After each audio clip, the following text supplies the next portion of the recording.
We grow when we give. We grow when we give. We grow when we give. Nosotros crecemos cuando damos. We grow when we give. 与えるとき成長する。 We grow when we give. Welcome to ROG, Return on Generosity, a podcast celebrating generosity at work. Not financial giving, giving valuable time, alternative perspectives, and genuine collaboration. Hi friends, it's Shannon Cassidy and welcome to ROG Return on Generosity. I want to share some news with you. After more than 250 episodes, ROG will be coming to a close at the end of this year. It has been such a joy and privilege to host these conversations, and I'm deeply grateful for every listener and every guest who's been a part of the journey. As we wrap up this chapter, I'm excited to bring you inspiring new conversations like the one I'm about to have today, along with some highlights from past episodes. We're going to close in December with a final finale where I'll share what's happening next. For now, let's get started with today's guest. I'm honored to sit with the visionary leader who's transforming the way leaders access personal and professional development. Gemma Toner is the founder and CEO of Tone Networks, a digital platform designed to deliver expert-driven, bite-sized coaching for leaders right when they need it most. With an impressive career as a senior executive in media and technology, which is where we met, Gemma has brought her deep expertise, strategic mind, and generous heart to a mission that is as powerful as it is personal. Get ready for a thoughtful and inspiring conversation about courage, connection, and the ripple effect of lifting others up. What I appreciate most about you, Gemma, and there's a lot of things here, is your radiant energy. Every time I've interacted with you over the past 20-something years, you are warm, welcoming, energetic, fun, positive. I just adore you. Welcome to ROG. Oh my goodness. Well, thank you. And right back at you. We always have fun together. Tell us a little bit about your background. Like, where were you raised? Oh, gosh. I want to learn more. Right. Let's go back. 7 years ago, a long time ago, I was actually born in Ireland. I was born in Belfast. And my parents immigrated when I was about 4 months old. And so I kind of have two homes, obviously here in the United States, but with all of our relatives being over in Ireland, I spent every summer in Ireland, which sounds fantastic. And it was fantastic, except when it came to like going every summer and coming home and all your friends were talking about the beach parties they went to and everyone, had suntans, and I would come back pasty white because in Ireland it rained more than you have sunshine. So it was that kind of experience, but it was great to sort of be in two cultures and, spend a lot of time with my grandparents. It was really fun. And so, that makes me, believe it or not, an immigrant, even though I don't sound like one. Mm-hmm. And my parents immigrated here, and part of, I think, what makes me who I am today is watching them and how they really built the American dream here, coming with next to nothing, and how people help them along the way. When you're an immigrant, at least in my experience, because you don't necessarily have family around you, because oftentimes it's not your whole family immigrating over, your friends become your family. And so it's a different, you have different types of aunts and uncles that, you may not be able to link a DNA connection there, but they become your family. And I think what I saw most importantly was, this sense of community and this sense of helping each other. And I always saw with my dad, particularly on the business side, was his generosity towards other people, other immigrants, but also just everyone around him, because that's sort of how we were taught, right? How we grew up, which was, to give, to be a giver, so that's a little bit about my immigrant story. Yes. I don't know if you knew that about me. Did you know that about me? I did. I knew that part. Do you have siblings? That I don't know. I do. I have siblings. They were actually born here in the United States. Okay. But we all love visiting Ireland and go back a lot. So that's like way, way back, literally from the cradle. And then just to sort of maybe start where my career has taken me. Sure. I started out in public accounting and worked at a great company called Ernst & Young. I realized that I wanted to be a part of the action And so I Mm. got really fascinated by media. And truthfully, I was one of those people that I graduated from college and I really wasn't sure what I wanted to do. Right. And so I just sort of, you jump in and, you keep swinging. Right. Mhm. And so I jumped in, realized, okay, this was a really great experience and time for me to move on. And I ended up getting a job with a great company called Cablevision here in the New York area. And actually, the first job I was able to get because, it's hard making career pivots, even early in your career. And Mhm. believe it or not, I was only maybe, I don't know, 23 at the time, but I was already pigeonholed as like a finance accounting person. And I was like, wait, I just started. Yeah.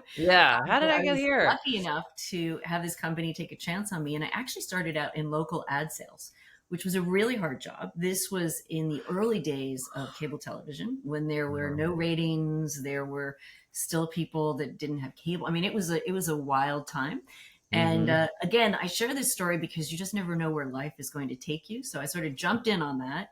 It was hard. It wasn't sort of my strength, but I certainly learned a lot about selling. But while I was Mhm. there, I actually met the president of this other really cool company called American Movie Classics. And so I met her. And then one day she called me up. It was maybe like 6 months into this job. And she said, I think I have a job that might be interesting to you. And that's how I began my run at AMC, which was, really the glory days of cable networks. So we were Yeah. growing.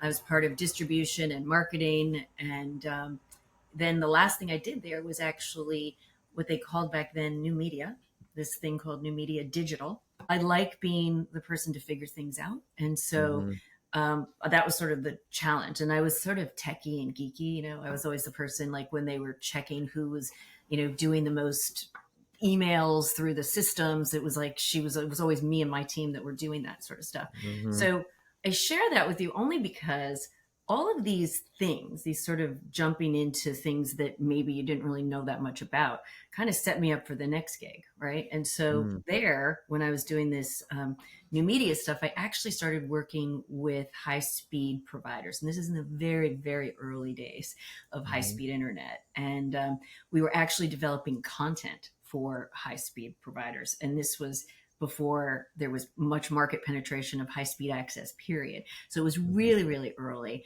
Um, but that actually set me up for the next gig, which was I ended up moving over to the parent company called Cablevision and ran this fledgling product called Optimum Online. And I remember my friends at AMC were like, why would you go over there? It's not creative and it's tech. And, it was just so different Mhm. than where, this very creative place that I had come Yeah. from. From there, I ended up running this product that was probably the best career move I ever made. We grew it from, it was in the red to, when I left, it was over a $4 billion business. It was tremendous. And it certainly wasn't easy. And there was certainly a lot of fear in it because Mhm.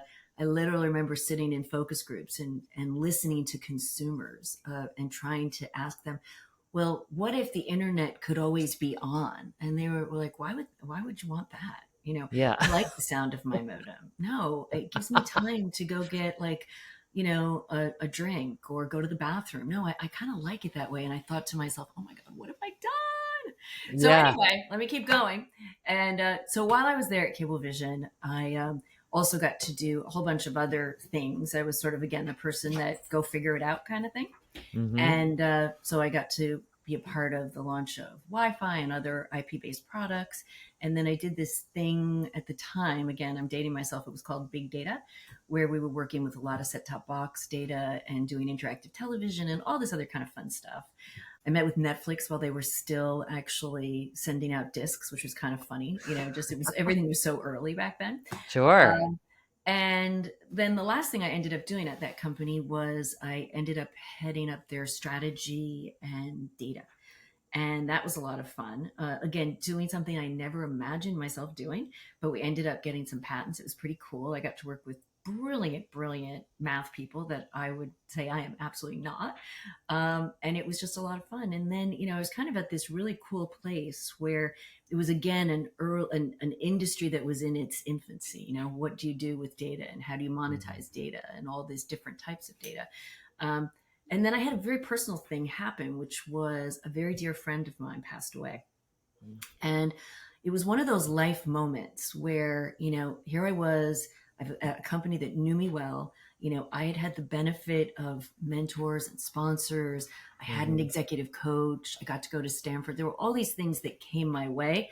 And there was no reason for me to leave, if you will. But this moment hit me like a ton of bricks. And I came home and I just thought, you know what? I don't know what's next. And I really didn't know what was next. I just knew it wasn't there. And I also knew, and I don't recommend doing this, but I also knew my personality was such that whenever I'm doing something, I do it like 150%, and that I needed to take a break to figure out what was next. And so I basically took myself out. So it was, I retired and thought I was going to do philanthropy, which fortunately I do get to do, which is great. And I'll tell you about Yes. Concern Worldwide, which is an Yes. Please do.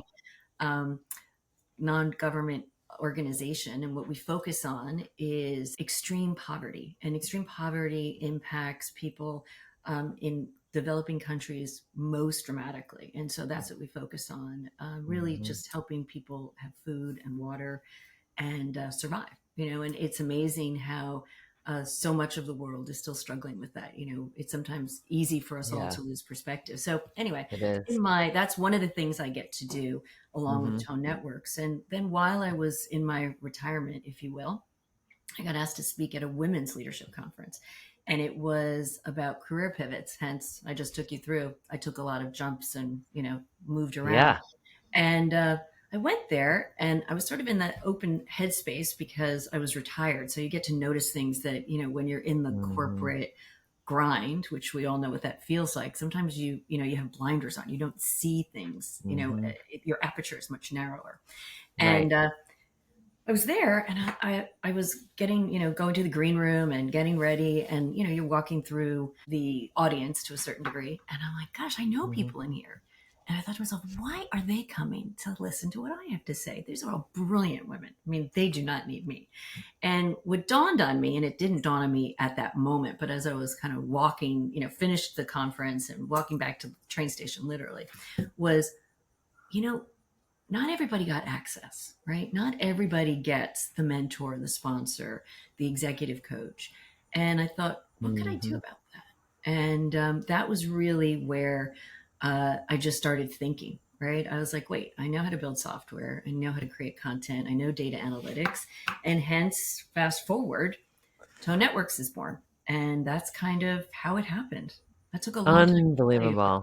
but that is the truth. I mean, it's important context, right? Because you could just have gotten on here and said, I decided to start a leadership development online program, bite-sized content for people when they need it, how they need it. And everybody would have been like, that's really cool. But having heard the story of what got you there is really essential because like you said, I know how to do this. I know how to do this. And you're like, well, what could I do with all of that competence and experience? And now I'm identifying needs. So like, how did you identify where the needs were? I had great training at Cablevision, and I was one of the many jobs I had the opportunity to do was I also had the research group reporting to me. So I was a big fan of consumer research. And so we went right to consumers and asked them, what stands in the way of your personal and professional development? And, when I say it, people are like, oh yeah, of course. But it very much influenced the way we created the product, which was, it was time. I don't have enough time. I'm always at the end of my to-do list. Access really meant more about like form factor. Like there's a lot of things out there, but it's not accessible to me. Right. And then Like you have to have a membership or you have to was be too in a hard to find. course. It was just Yeah, too it's hard too to hard to find. find. Yeah. It just wasn't, it didn't work for me. It doesn't work for me. And there were other things tucked on underneath it, like make it personal, make it know me. those sort of things. And then the last was confidence. And that, Mm. what was tucked under confidence was people needed permission to actually invest in themselves, which is really interesting, right? Yeah. And so that really became the basic tenets of how we created Tone, right? Because again, my background is not in HR, right? My background is, what I just shared with you. And we really went to the end user. And then, of course, we also went to our buyers, but we went to the end user and said, well, what Sure. is it that stops you, right? And so that really became the genesis of here are our pillars, right? And our pillars Mhm. really were be really short. At the time, we just knew we called it short form video. Who knew we were Yeah. actually on the edge of microlearning, which is the way to learn these days, Yeah, right? Like it really was, we exactly. fell into it. I wish I could say we were brilliant, but we weren't. It really was a function of listening to the What needs and people being like, all want. right, the video are really short, and Yeah. geez, look at what all these people are doing over on TikTok and Instagram and all Mhm. this stuff. Maybe we can do it that way so that, people will use it the way they use that stuff, Listen, right? yeah. The other was for us to deliver real experts. And Mhm. because there's so much out in the, wild, woolly internet. And even with the onset of AI, you really still need to do your homework on where you're Mhm. getting your advice from. And so we wanted to do that work for our Tone members, so that you could have a trusted source that would give you real advice that was actionable. I think the other thing people, when we spoke to them, said was, give it to me fast, give it to me straight, and give me the 1, 2, 3.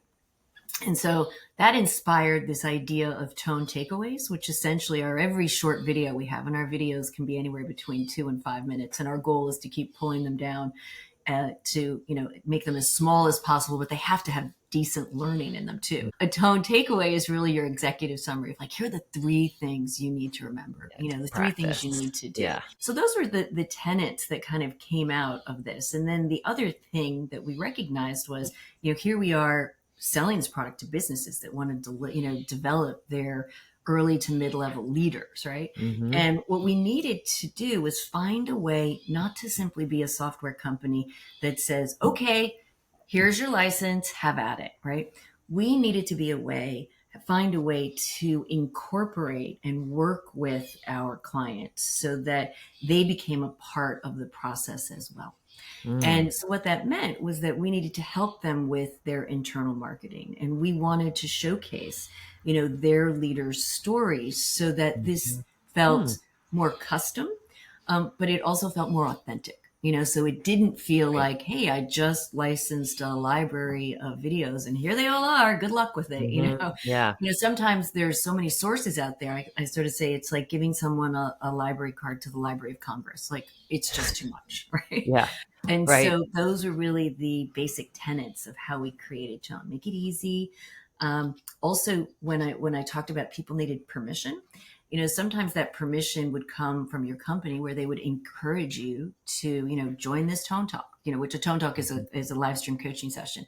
But the other thing about permission is we actually send you little reminders to invest in yourself. And they're called Tone teasers. And what they're meant to do is tease you away from your routine. We all have them, just to spend a few minutes investing in yourself. And, it kind of takes corporate learning and puts it on its head and makes corporate learning more about the individual leader, because at the end of the day, this is about your leadership as an individual. And, your company is providing this, but it's really your responsibility. And so we try to make that fun. And I kind of like to call it fast and frictionless learning. Like we're not asking you to take tests. We'll take the notes for you. It's easy. And so that's our goal, is to make it really easy and fun so that you want to And come back. accessible. Yeah. And personalized, right? I mean, that's what I hear a Yes. lot in your description. It's like if I think I need help with negotiation skills and somebody else thinks they need help with executive presence or any conflict resolution, a lot of the videos are about just how to communicate with people, how to give feedback, how to receive feedback. Some of them are even around like how to dress and how to deal with a difficult boss. I mean, they're very like real life. Anybody could be going through this at any given time in their career. And it's just like you said, a 3-minute or less video with the tone to takeaway tips. It's really great. So for those who don't know what we're talking about at all, can you just give us a little, like, what is Tone Tone Networks. Yeah, sorry, Network? we got a little ahead of Yeah. ourselves anyway. So Yeah. Tone Networks, we're a micro learning coaching platform that is focused on early to mid level employees. So we sell to mid-size and Fortune 500 companies, and their goal is to develop leaders. And what we do is we have this potpourri, right, of these learning experiences. So whether that's our micro learning library or that's our live stream coaching sessions, we really look to deliver multiple modalities for everyone that uses tone and make it as easy to learn as possible. I love it. And there'll be a link in the show notes because everybody needs to check it out. And you can get a membership, and then you get those teasers and you get invites to all kinds of things. And the sessions, the longer form sessions, are recorded. So you could always go back and listen to the ones that you missed or the ones that you really need. So it's just very custom and easy to use, exactly the way that you envisioned it. And it's wonderful. And it's always fresh. There's always something new. Gosh, Shannon, that was great. You said that better than I did. Good. Oh, I don't Thank think you, so. Shannon. But I do love it, and it's great. And thank you, Ann Carlson, who gifted me my first Yes, Tone she Network is the best. subscription. She She is is the the best. best. She was my first Um, customer. oh, what, see? Yeah, and she paid it forward. So Mhm. she should be a guest As too she on always ROG. does. Yes. So thinking about ROG and return on generosity and your life, you when you were describing life in Belfast, you talked about your family being generous and that just like being a part of your DNA. This is just like who you are. So I think it is hard. It'd almost be like, tell me what it's like to be Irish, like you don't really know how to describe it. You just are it. So like, how would you describe what generosity is to you when you think about generous leaders? Because you are one, you've witnessed some, you've witnessed those who aren't. How would you describe what generous leadership is? Yeah. Well, I think, generosity to me is just fun, right? It's a fun thing to do. And you and I have talked about it. I have more fun giving a gift than receiving a gift. And don't get me wrong, I like nice things, but I really do. It just Yeah. jazzes me, right? And so I Yeah. think particularly when it comes to leadership, right?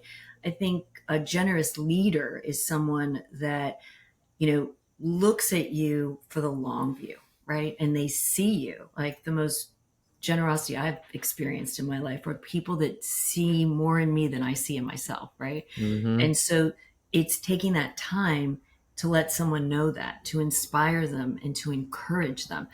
But I would also say the other part of generosity is having the courage to also kind of have that moment where you have to deliver news that isn't inspiring, right? That's that honest Mm-hmm. truth that we kind Yeah. of all sometimes need to hear as well. This is not one or Mm-hmm. the other. And to me, that's a generous leader, a leader that takes the time to really look at that person, see all that they see in them, right? Which is oftentimes more than they see in themselves. And Mm-hmm. then, encourage them along the way, but also give them that, for lack of a better word, feedback, Yeah. to basically say, hey, you may need to do something different. Or Mm-hmm. I kind of call it empathetic feedback, right? And I have a perfect example recently Mm-hmm. when I was actually starting this company. And one of my mentors, I guess you would also say it was a sponsor, was getting a little frustrated that I wasn't getting off the dime, right? We had just raised some money, I had this idea and we needed to get started, right? Mm-hmm. And I was like, well, we need this, this, this. And he just gave me the kindest advice, but it was the best advice, right? Which was just start, right? Just start. Forget about it. And Yeah. that's, he was not a man of many words, right? He was like, just start, Gemma. Just Yeah. start. You're going to learn along the You're way. going to learn So as you instead go. of getting Yeah. all befuddled, well, like, this isn't ready and this isn't I don't ready. want And to I'm waiting for wake this. this And I'm up. waiting. Can you see it? Right. You can see me doing it. He's like, just start. Now, Mm-hmm. he didn't say, he didn't say it in a way like in a negative way at all, right? He said it in a Yeah. very positive way, but clearly it was a push, right? It was like, Mm-hmm. get moving, stop Right. thinking and start doing. And so it was Mm-hmm. just very valuable advice that I, play in my head over and over again. Just Mm-hmm. go. Yeah, absolutely. And that's so helpful for us to remember that feedback or encouragement or coaching, whatever you want to category you want to put that in, but it doesn't have to be this formal, long, complex thing. It can be just somebody seeing you.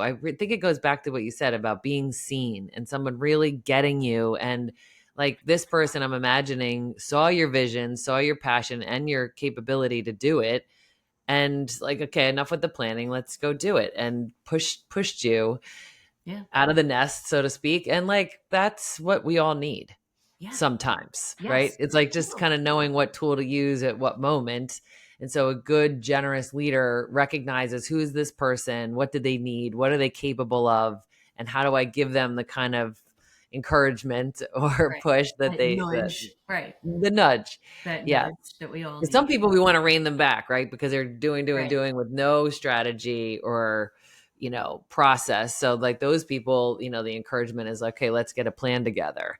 Right. So it just kind of depends on your audience. That's a really good piece. And like that, it isn't always nice and warm, and it's sometimes it's hard to hear, but it's because you care. You're willing to Right. make yourself uncomfortable for the benefit of the other person. Exactly. And I think that's true generosity, right? When you're willing to do that, go through that discomfort to really Yeah. deliver something that has the intent to, you believe, really help someone.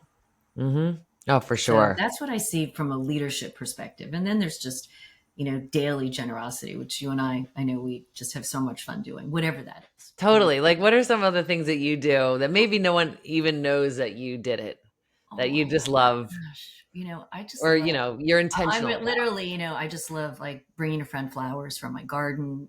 I just love little things that you just know, and I mean little, like, holding the door for someone, Sure. when you're in Penn Station, helping the lady ahead of you with her carriage, make it up the stairs, all those little things that just are fun, and Mm-hmm. I mean, they really make my day, so I like doing Totally. that. I do too.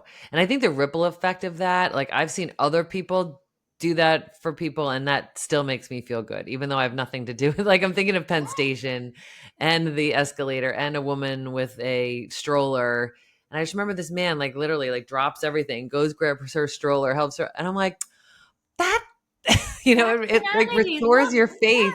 yes, yes, right. There's humanity right there. Yeah. Come on. This is what we can do. This is the Yes, kind of people we can be. yes. And then I like to do sneaky generosity where people don't know, but there's something that someone needs and it just sort of Yeah. appears, it doesn't need to be known where it came from, it's just that Hmm. it's there. And, Yep. that brings me a lot of joy.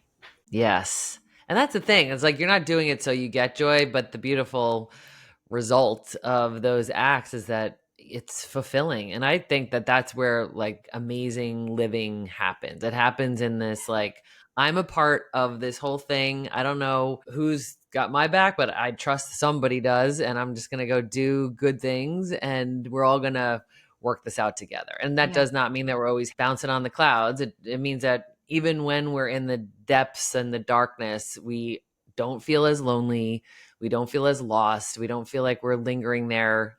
You don't always have, I mean, I can honestly say, particularly in my career, I don't know that I was always as generous as I would have liked to have been, especially early on. I was super competitive and I definitely had more of that close-minded approach. Like, I'm not sharing my toys with you.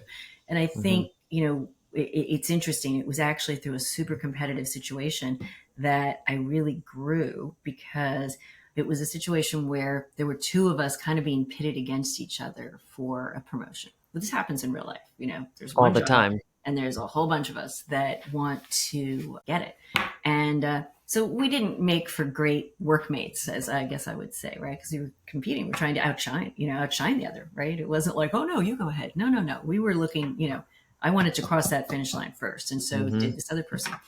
What was really interesting was we had kind of a wake-up call where we really realized, we were getting pitted against each other.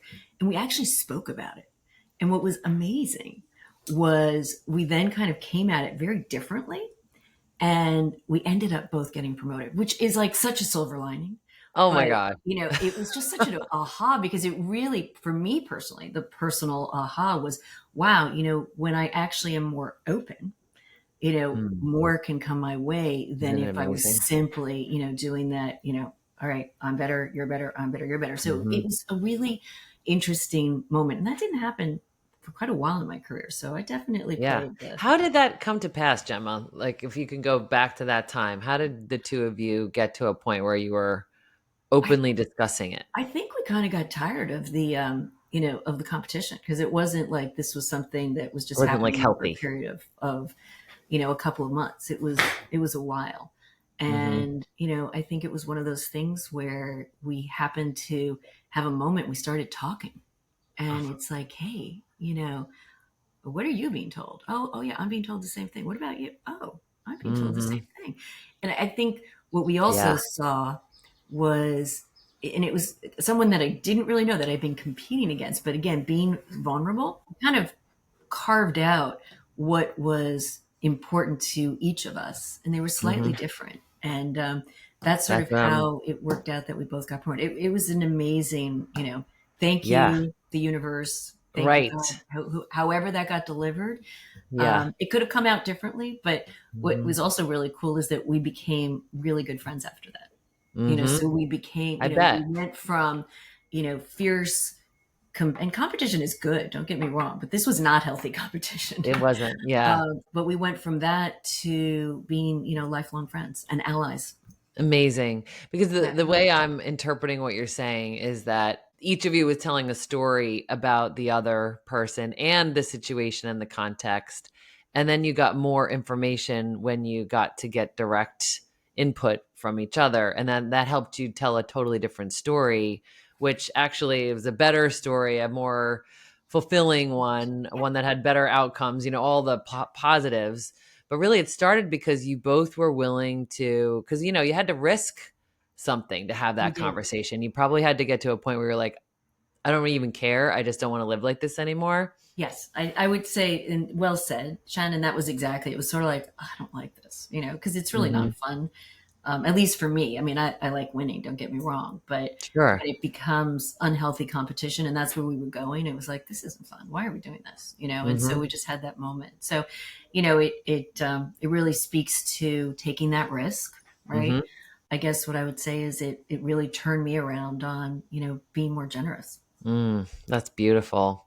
So you've taken a lot of risks in your career. You walked us through a highlight reel of those. You're now a person responsible for creating content for people who are transitioning to different roles or outside their companies or getting elevated or potentially promoted and all of this. So like a lot of experience and thought leadership on how to run your career and what are some of the do's and don'ts. Do you have some tips for our listeners on kind of like if you could tell your 21-year-old self, these are some of Oh the yeah. things that would help I mean, us? some of them, I mean, I think it's, take more risks, take them early and often, right? Hmm. I also think it's raise your hand, even if you don't, if you're interested, raise your hand, even if you don't Yeah. have all the credibility, even if you don't have all the skills, guess what? Most people around you don't have it either. Don't worry, just jump in. Yeah. And to follow on that, and it's like, even if you don't have the skills, you can figure out how to get them, right? Or you can Hmm. get help. And I think that is something, particularly early on, you can be like, I can't do that. I don't know how to do that. It's like, well, just because you have that, overused thing of open mindset, but really, of course you can learn this. There's not much you can't learn, right? Yeah. So I think it's, raise your hand often. Then it really is keep going and Hmm. keep going when it's good, but also keep going when it's bad, because Hmm. everybody has peaks and valleys and nobody has a straight shot. It may appear like a straight shot, or people may, get on a podcast and tell you all the highlights of their careers, right? But trust me, everybody's got clunkers. Everybody's got Hmm. failures. They're just not as loud and proud Right. as they are about their successes, but everybody has them. So, go Hmm. through it, get through it, knowing. Yeah, like sifting it. It's almost like the sand. You sift out all the other stuff, and you just keep the shells. Like you Oh, keep the beautiful, little Shannon. gems. Yes, Yeah. exactly. Well Right. And said.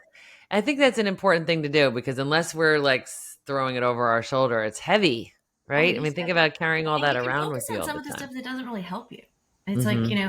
and actually one of our experts, Marcia Haygood, she has this saying, and I She's repeat great. it often. this will not serve you well.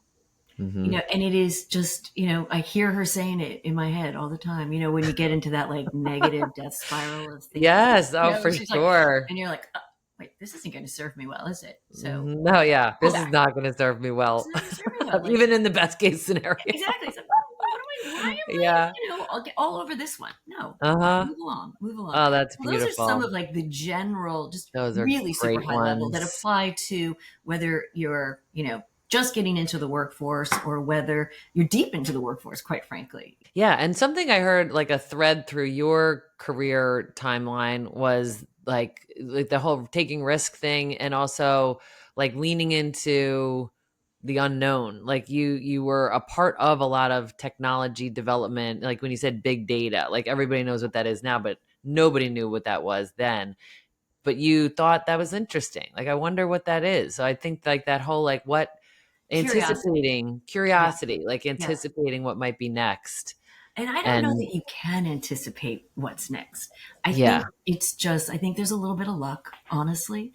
I Okay. think certainly I tell my kids, like my son is in AI, and like really need to stay ahead because you're going to work yourself out of a job because this technology is going to keep getting better and better. So in some instances, you can anticipate. But for some Mhm. things, it's just like, I don't know. I Yeah. don't know what it is. And I I don't know, think but let me learn. let me learn. So learning can no longer be a chore for you. It just has to be like good hygiene. It needs Yeah. to be like brushing your teeth. It really Is does. that what the data is showing you now? Because I know you're a data analytics person. Is Yeah. that some of Yeah. the We trends are all about need to being be, adaptable? yes, it's adaptability because the world is going to, the rate of change is going to continue to speed up, right? Mm-hmm. The rate of new skills coming in to the marketplace, right, is going to Mm-hmm. continue to speed up. So your ability to be like, oh, okay, yeah, I can learn this. Let me do Yeah. done. Mm-hmm. And it's like anything. It's like yoga. It's a practice, right? The more you do it, it's like, Yes. okay, yeah, I can do this. Of course, Mm-hmm. I can learn this. Show You know, yourself. yeah, Yes. it's like Yes. I can do this. Oh, I love So, that. All right, listeners, practice your practice, adaptability. practice Sign up for a yoga learning. class. Yes to that. Do yoga, whatever it is that Yes. works for you. But I Right. mean that especially with the onset of AI in the workplace. You Mm-hmm. really need to be building that critical thinking, and, be open to learning new things because there's going to be new tools that truly haven't been invented. You talk about things that are new and trying to anticipate. Like, I guess you can anticipate this because you can see it coming at you like a freight train, right? Uh-huh. It's like, I need to, what can this thing not do yet? And how do I Mm-hmm. be a part of that, right? And Right. I kind of call it, don't be an AI lemming, which is, don't take, the outputs of AI blindly, right? Because it's Right. always right. It's a tool, but we still Uh-huh. need human beings. And that's the good news. And we still Right. will need human beings, but we'll need human beings that know how to embrace AI and all that it's going to keep bringing our way, Mm-hmm. and are curious enough to then be ahead and say, okay, here are the other skills I need to be building. Yeah, it makes perfect sense and something Yeah. all of us can practice. I mean, we had an episode, we just replayed it 2 weeks ago or last week. Susan Chapman Holmes, who talked about, she challenged me on the podcast to start using ChatGPT, and I promised her that I would because I never had, and then I did, and now I haven't stopped using it since. Right. But so she was like, Shannon, I'm telling you, get on there, and she's leaps and bounds ahead of me technologically and in other ways, but it was such great advice. So I think the more we can just lean in and learn and not be afraid, and then asking quality questions like, what can it not do and how can I provide a service or Right. support in that way? Right. I mean, it can't really manage people, right? So it's people skills, it's still Yeah. communication, right? Those You know, nuances of like, yeah, situational leadership and exactly. emotional intelligence. Yeah. You named it. And, hmm problem solving in a different way, critical hmm thinking is really going to be important, to hmm think, not just be a doer. So do you Right. have some time for rapid fire questions? Yes, yes, yes, yes, yes. Okay. All right. We're going to get some more wisdom if you didn't give us enough already. All right. So the first one is, what's one piece of advice that you give often, but still need to remind yourself of? Keep going. And, Yeah. I share that often because oftentimes I'll be talking to people that are kind of at a crossroads, whether they're thinking about doing something new or they're thinking about, a challenge. It's like, just keep going and get through it, and Mm. I know that sounds so basic, but I play it I play it in my head every day, right? Because every day there Yes. is something that I'm like, oh man, really? It's like, okay, just Hmm. keep going, right? Just Every keep day you've going. got that self-doubt that, I call them, the gremlins of self-doubt that kind of take over your Totally. head, and it's like, Yes. okay, push them away, goodbye, and Yes. just They're keep going. rent-free, Oh yeah, they don't squatters deserve that in our space, but I brains. think it's really important just to pick yourself up and keep going. What's a favorite tone takeaway? This is a hard question, so I'm not saying your absolute favorite, but an example of a favorite tone Oh takeaway. gosh, the feedback is that what they like is, you've taught me how to do this. I can now do it. Mhm. So I think it's that empowerment of, okay, now I can Mhm. do it. Now I know Yeah. how. So I think that's a big takeaway for anyone. It's like, learn the how, just ask, Yes. and I Yeah. do think the other thing from just a general takeaway is, you don't need to know it all yourself, Mm. right? Know that there are people around you and more people want to help you than you think, right? And so Mhm. ask those questions. And I think the other takeaway is, and this is really trite language, but seek feedback. Okay. Feedback is a Yeah. gift. Sometimes it gets delivered in ways that you're not too keen on, but, truly sift through the delivery and try to learn, what really Mm. makes sense for you, what's going to work for you. So those, I'd say, were some of my takeaways. Don't be afraid of Those are feedback, because great everybody's afraid. ones. I mean, who likes feedback at first? It's again, it's practice. Yeah. So you are a really fun person in addition to all of the other great attributes you have. And whenever we're together and there is music, or even when there isn't, we just always seem to be dancing. So what's a song that energizes you? Oh my gosh. Okay. Don't stop me now. It's in my head right now. Don't. Oh, no. Yeah. Yes. Kind of makes sense. Keep going, right? It I'm like, don't totally stop me now.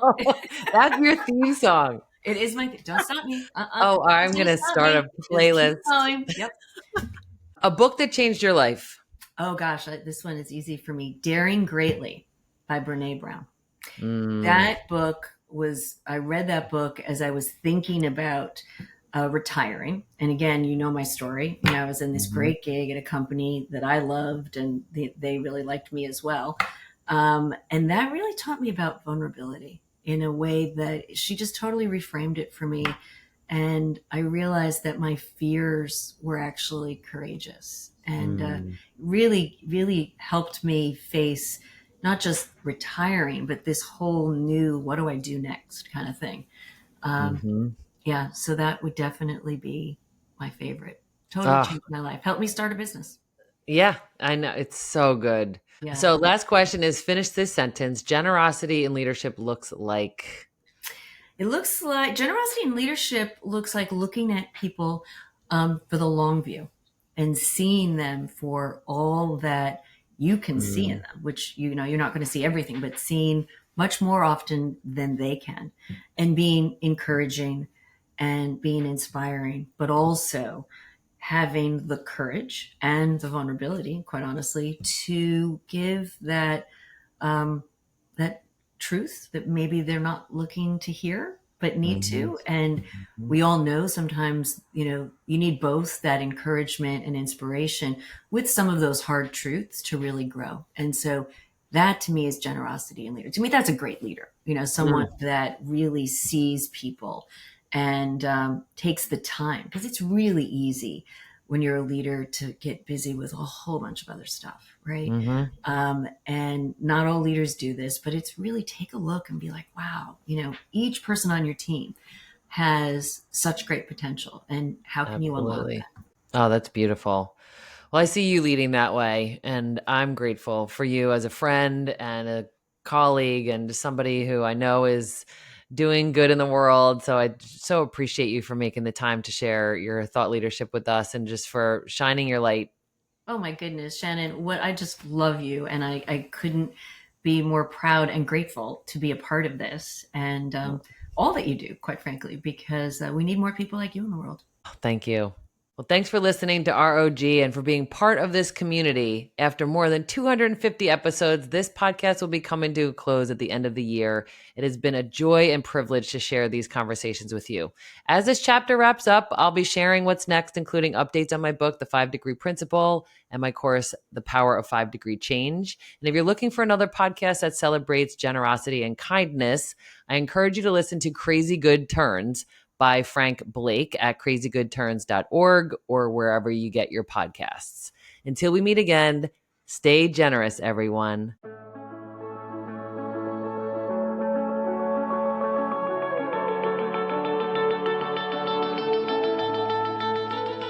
Thanks for listening to ROG, Return on Generosity podcast. Please help us grow by subscribing and reviewing us on your favorite podcast player. And for more information, visit bridgebetween.com. We grow when we give. 우리는 나누면서 성숙합니다. We grow when we give. On rayonne quand on donne.